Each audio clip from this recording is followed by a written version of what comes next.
É isso, abençoados. O tema hoje se chama um paciente. O que é um paciente? Um paciente é alguém que está num hospital internado, recebendo um tratamento específico, e esse paciente está lá recebendo esse tratamento, lutando, sublinhe isso, para melhorar. Lutando para melhorar. E logo, depois que essa pessoa melhora, ela deixa de ser um paciente. Ela já não é mais um paciente, porque ela passou por aquela fase, recebeu o tratamento, melhorou e saiu fora do hospital. Eu já vivi isso em carne própria, quando, por várias questões na vida, eu já fui um paciente de hospital algumas vezes.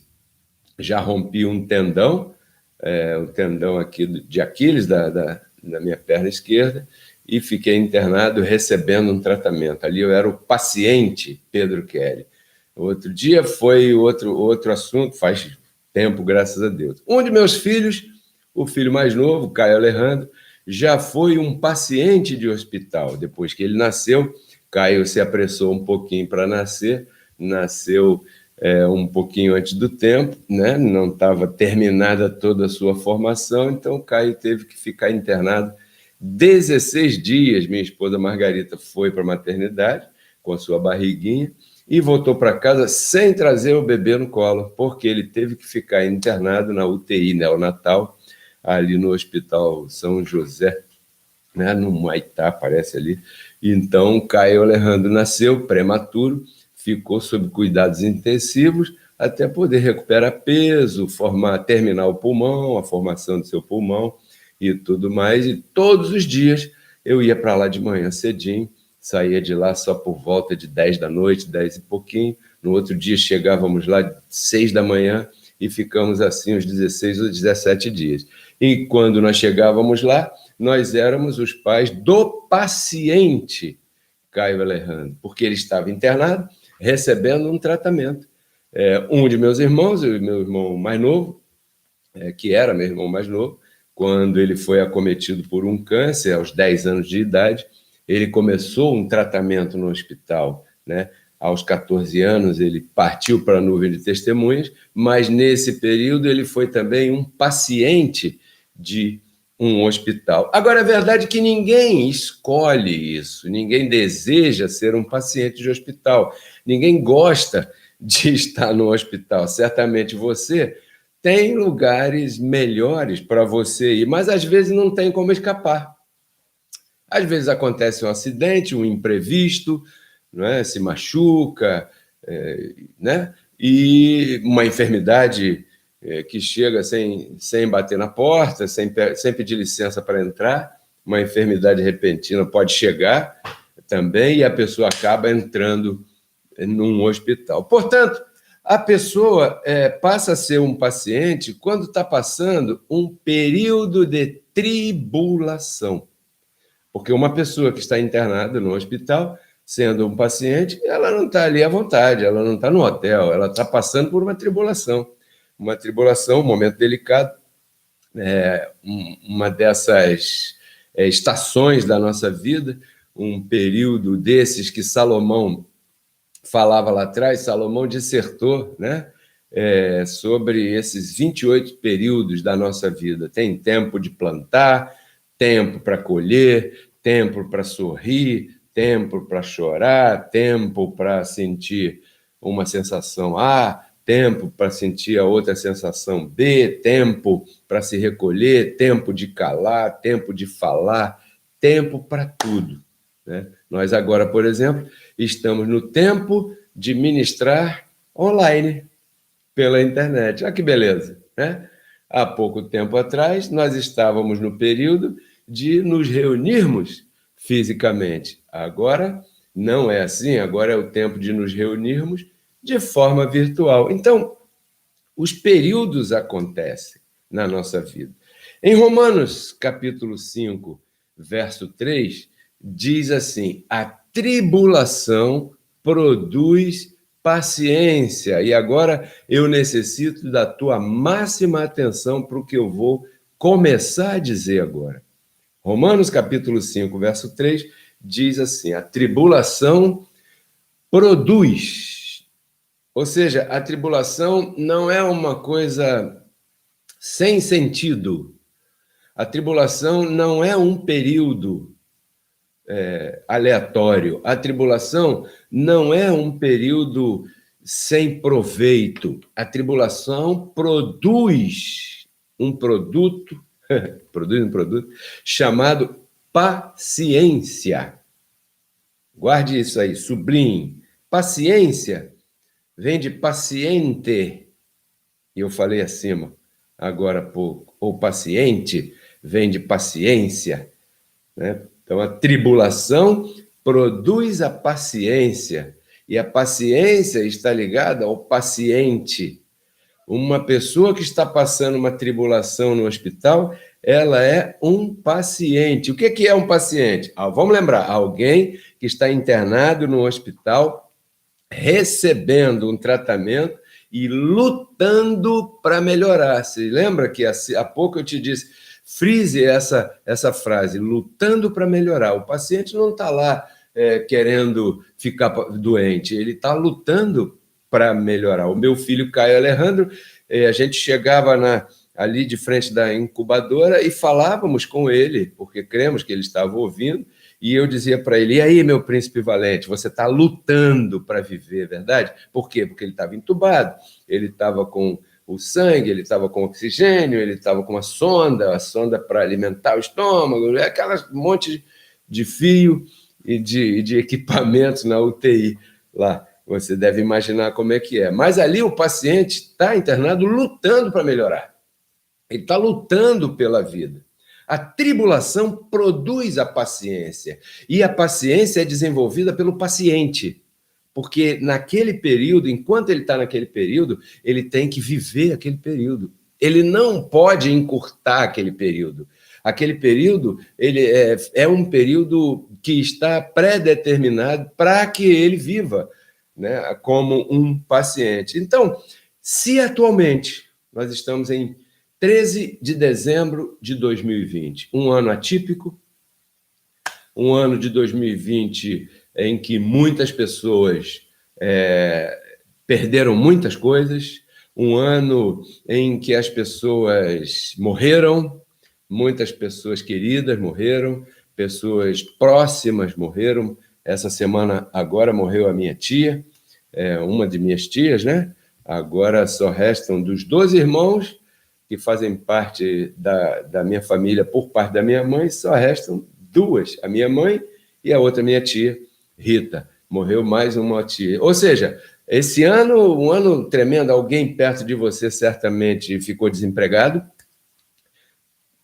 alguém perdeu um ente querido, alguém não sabe o que vai fazer amanhã, porque segunda-feira e as contas não pararam de chegar, os compromissos não pararam de chegar, de maneira que a pessoa tem que inventar, ser criativo e inventar um recurso para poder não ficar dependendo somente das coisas do governo, como muitos aí, lamentavelmente, estão no nosso país abençoado, Brasil, mas passando por esses dias, né, desse ano, que ninguém imaginava, quando o Réveillon, dia 31 de dezembro de 19 e dia 1º de janeiro de 2020, ninguém imaginava que o mundo iria viver o que estamos vivendo nos dias atuais. Então, se nesses dias você que está me acompanhando está passando por uma tribulação, eu vou te fazer um convite, considere-se um paciente recebendo tratamento.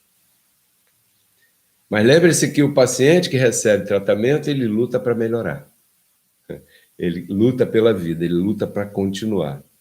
Em Romanos, capítulo 5, verso 4, agora eu quero mostrar para você aqui, diz aqui a Escritura diz assim: e a paciência produz a experiência, e a experiência te dá esperança. Então, note que é uma sequência de eventos, é um período de tribulação que produz uma paciência em você que está passando pela tribulação. Ou seja, faz de você um paciente. Mas essa tribulação que exige que você seja um paciente, ela gera em você um benefício chamado experiência, que te traz esperança. Não é bonito isso? Eu acho isso lindo. Por quê? Porque a esperança e a experiência são resultados positivos da tribulação. Você lembra que em outra passagem diz que essa tribulação é momentânea e produz em nós um eterno peso de glória.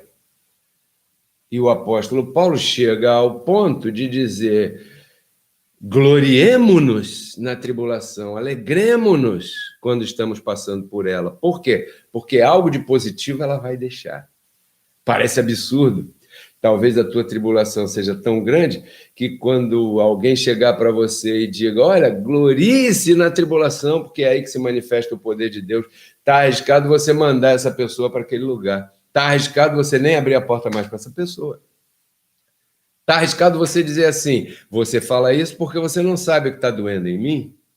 Você fala isso para mim porque quem está passando a tribulação sou eu. Porque assim são as pessoas, né? As pessoas sempre pensam que a tribulação delas é maior do que a tribulação do vizinho. E isso não é assim. A tribulação é só isso mesmo, é a tribulação. Quem dá cor a ela é você, da forma com a qual você olha. E hoje eu estou te fazendo um convite para você olhar para a tribulação com uma outra ótica. Essa é a ideia nessa orientação espiritual, que é o âmago dessa palavra de hoje, dessa palestra de hoje. O ponto central dessa palestra de hoje é te ajudar a viver dias melhores, é tirar você um pouquinho do espírito da televisão, que só fala coisa ruim, né? Bom, então, vou te dar um exemplo aqui, porque aqui eu mostrei para você algo positivo que a tribulação deixou. Experiência, que produz esperança. Então, vou te dar um exemplo. Se você pegou uma gripe e foi para o hospital e lá ficou internado, recebeu os tratamentos adequados, combatendo aquela gripe, ali você era um paciente naqueles dias, e o tempo passou e você continuou recebendo tratamento e curou essa gripe, certo? Agora você está curado da gripe. Qual é o resultado desse período, desse evento? O resultado é que se essa bactéria, se esse vírus, sei lá, se essa gripe voltar para te atacar, você já não será mais afetado por aquele tipo de gripe, né? Porque seu corpo vai se defender sozinho. Isso se chama anticorpos, que são as defesas que o nosso corpo desenvolve depois de ter vencido um período de tribulação. Entendeu? Você pegou uma gripe, se internou, se tratou, não sei, cuidou, curou a gripe, passou o tempo. Se esse mesmo tipo de gripe voltar a te atacar, você já não pega, porque o teu corpo se defende sozinho, porque agora ele já tem anticorpos para não sofrer mais aquele dano. Eu vou ler de novo Romanos 5,4. Diz assim: e a paciência, que vem da tribulação, né, ela produz experiência. E a experiência, esperança. Ou seja, a paciência, entre parênteses, os anticorpos criados pela tribulação. Quando você passa tribulação em relação a um determinado assunto, porque existem várias tribulações, vários gatilhos que disparam uma tribulação. Já já eu vou te dar aqui 3 exemplos, rapidinho, para que você entenda bem, né? Então, a paciência, nesse caso, são os anticorpos gerados pela tribulação. E esse anticorpo se chama a experiência. Experiência. Agora, você pode perguntar, o que é experiência? Experiência é o conhecimento que você tem sobre algo que você experimentou. Entende? É claro que, em muitos momentos, você pode se aproveitar da experiência de outra pessoa em determinado assunto. Mas fica valendo o conceito. Experiência é o conhecimento que você tem por ter experimentado aquele assunto. Exemplo primeiro, já bebeu demais alguma vez na tua vida? Já perdeu a mão no copo? Estou falando de bebida alcoólica mesmo, claro, né? Água também. Se você beber demais, você sabe. Mas falando da bebida aqui alcoólica, você já bebeu demais e passou da conta? Lembra dos efeitos no dia seguinte? Tão desagradáveis. Alguns sentem desarranjo no intestino e ficam de piriri o outro dia e talvez o outro dia também. Alguns vomitam, alguns ficam com a pressão alta, alguns não conseguem se levantar, alguns ficam tontos um dia inteiro depois. Se chama ressaca da cachaça. Por quê? Porque perdeu a mão. Não teve domínio próprio, porque tudo que Deus criou é bom para que nós desfrutemos dessas coisas. Porém, se você sair do domínio próprio, você vai ter consequência. Então, um dia você bebeu demais e sabe os efeitos disso. Segundo exemplo, já gastou mais do que devia e passou da conta? Lembra dos efeitos? Tão desagradáveis, não? Você gastar demais e se endividar, né? Então, pois é. Aí os efeitos são a tribulação. Você já passou, terceiro exemplo, já passou um tempo sem semear e já experimentou, já se deu conta da escassez? Você já passou esse tempo sem semear e se deu conta da escassez? Então, toda tribulação que vem por esse meio, ela traz uma consequência, ela traz um período, né, amargo, e isso te dá experiência. Ou seja, eu sei que se eu gastar mais do que eu devo, eu vou me atrapalhar amanhã e vou passar apertado também. Então, agora, como eu já fui experimentado nesta área da tribulação, né, eu sei que eu não devo, não posso, não vou gastar mais do que aquilo que eu devo. Por quê? Porque eu tive uma experiência com esse assunto. Quando eu for tomar a bebida ou as bebidas que eu gosto e me permito tomar, né, eu, como já passei por experiências desagradáveis, por ter perdido o controle na hora da festa, então essa tribulação que eu senti, aquele período de não reinado em vida que eu senti, né? Esse período aí, ele me trouxe experiência naquela área ali. Eu já fiquei também um tempo sem semear, graças a Deus, nunca mais isso aconteceu, sou um semeador constante, né? Então agora eu sei que se eu não semear, eu vou passar um período de escassez. Então, isso são períodos, tribulações, que trazem consequências, paciência, né? E me dão experiência naquele tipo de assunto. Há tribulações que são involuntárias. Às vezes a gente passa tribulações que não foram causadas por nós. Tem tribulações que acontecem na nossa vida que não foram causadas por nós. Poxa vida. Tem coisas que, caramba, eu não tive nada a ver com isso. Mas tem outras tribulações que a gente procura. Tem as tribulações que as pessoas procuram. Então, eu falei aqui algumas aqui acima e vou terminar agora falando outras que eu anotei aqui para te ajudar. Em Provérbios, capítulo 6, verso 19, verso 16, né, em diante, Provérbios 6, 16, eu vou ler para você aqui textualmente, porque são coisas sérias que podem atrapalhar a tua vida E eu entendo que eu fui chamado para ajudar você a reinar em vida, a viver dias melhores, a, como orientador espiritual, a convencer você, né, a te mostrar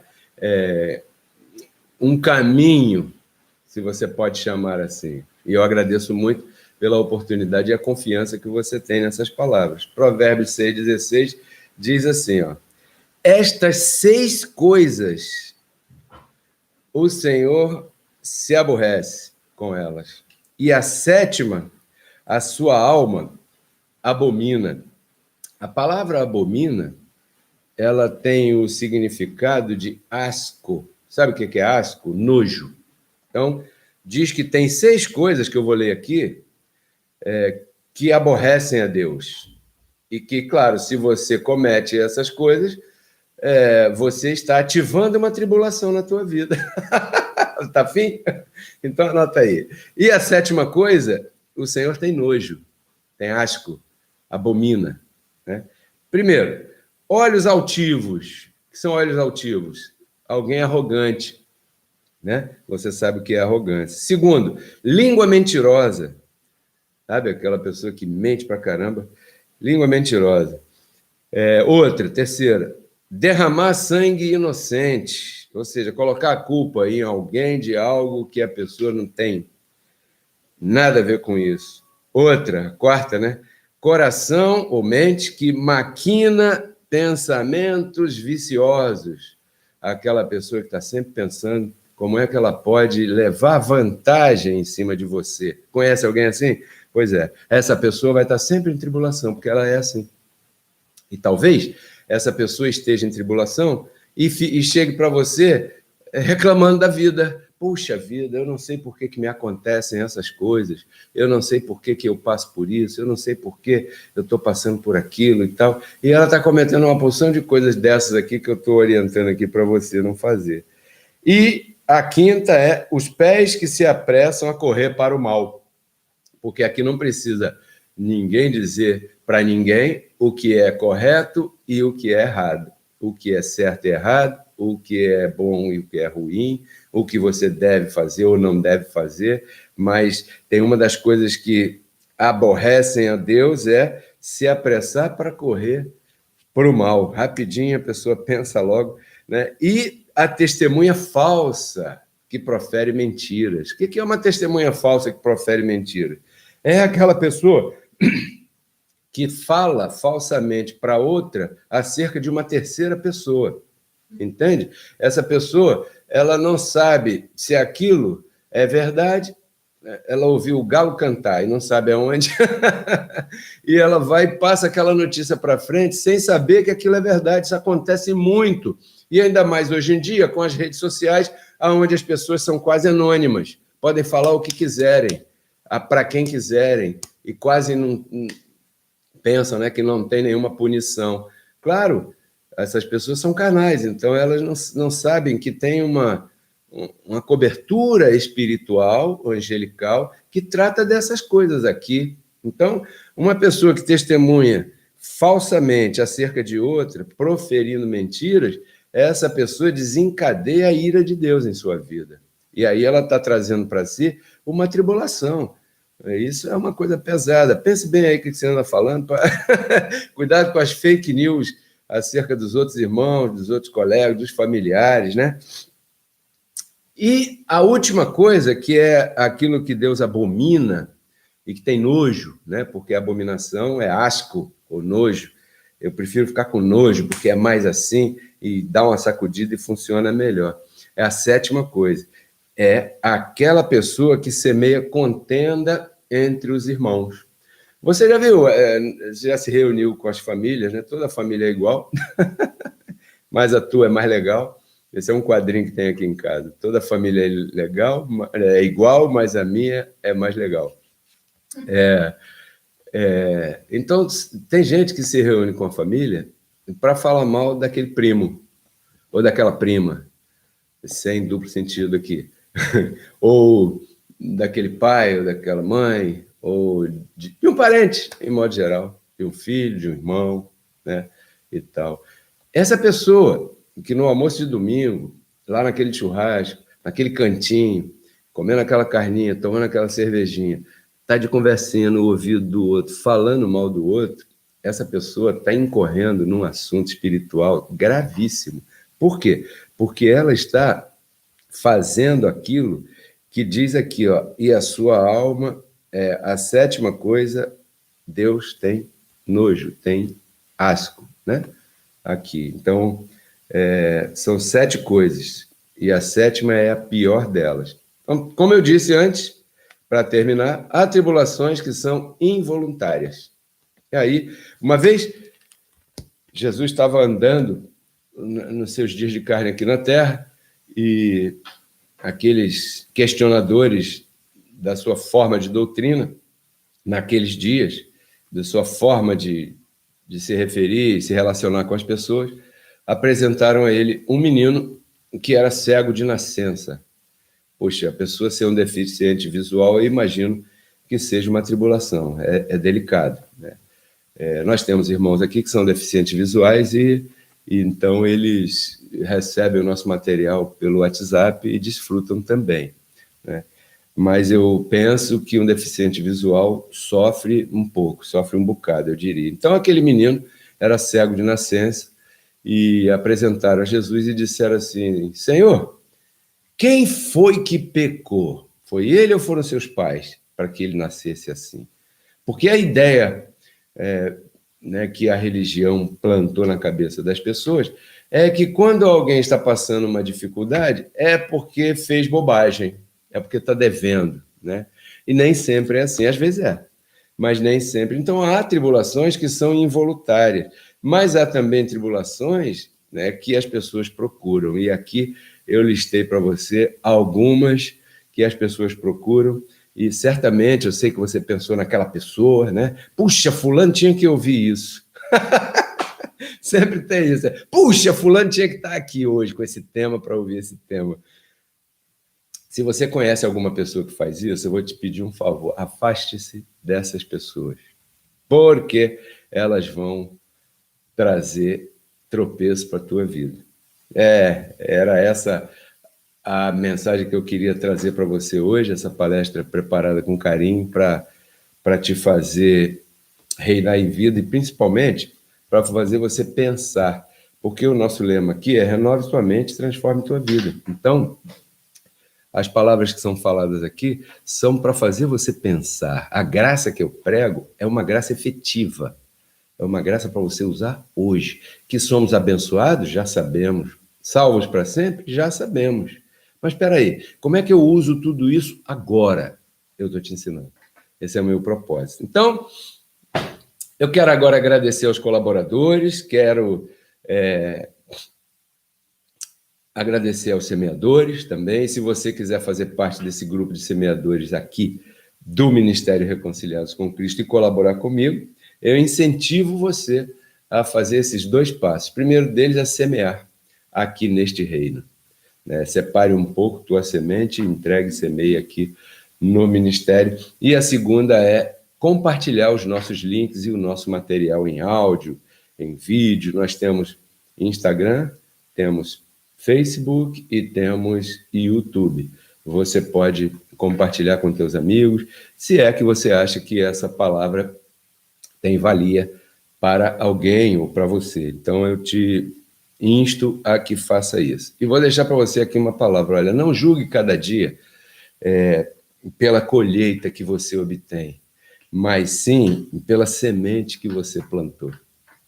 Eu penso que eu acabei de plantar na tua vida uma semente eterna, porque essa palavra de hoje, essa ministração de hoje, você vai levar e ela vai te acompanhar a tua vida inteira.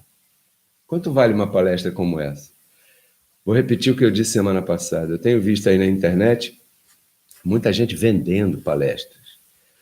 E quando você vai assistir, o conteúdo desculpem, comparado com este, é muito pouco, muito irrisório.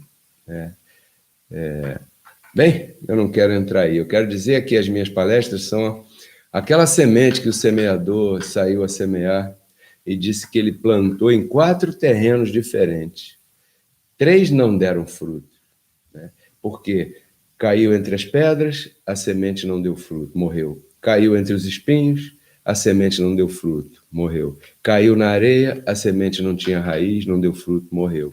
Mas a 4ª parte caiu num bom terreno.